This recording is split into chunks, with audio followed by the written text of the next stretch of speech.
And some taxpayers outraged tonight over a very costly solution to a permanent problem. According to the law, homeless people with AIDS in New York City must be found shelter. But as Julian Phillips explains, the city has been paying top dollar to keep them off the streets. And I found it strange.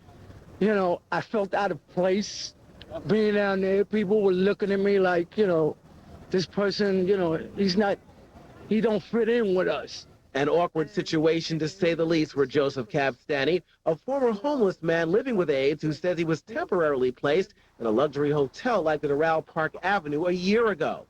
Advocates for the homeless with AIDS say the city spends more than $100,000 a week on luxury hotel accommodations, a waste, they say, of taxpayer dollars.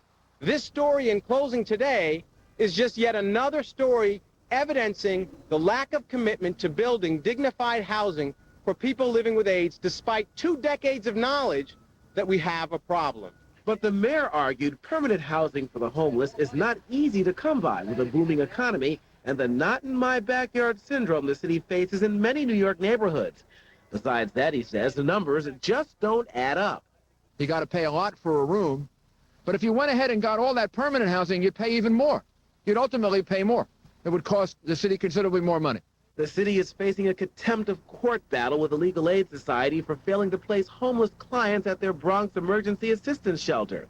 It's also struggling to comply with a law that requires it to immediately place homeless with AIDS in shelters.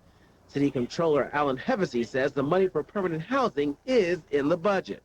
We have a surplus this year that we originally thought would be $1.2 billion, and we're predicting now it's over $2 billion. So the money is there. Homeless with AIDS advocates admit luxury accommodations are not the norm. Rather, filthy SROs in the streets are the standard for the roughly 1,000 homeless with AIDS in the city seeking shelter each week. Legal battles over the homeless situation have plagued the city since the Koch administration. And while advocates for the homeless and politicians argue over permanent housing as opposed to temporary shelter, there are some who say this administration should at least commit to a plan to help solve this problem. Outside of City Hall, I'm Julian Phillips for the WB11 News at 10.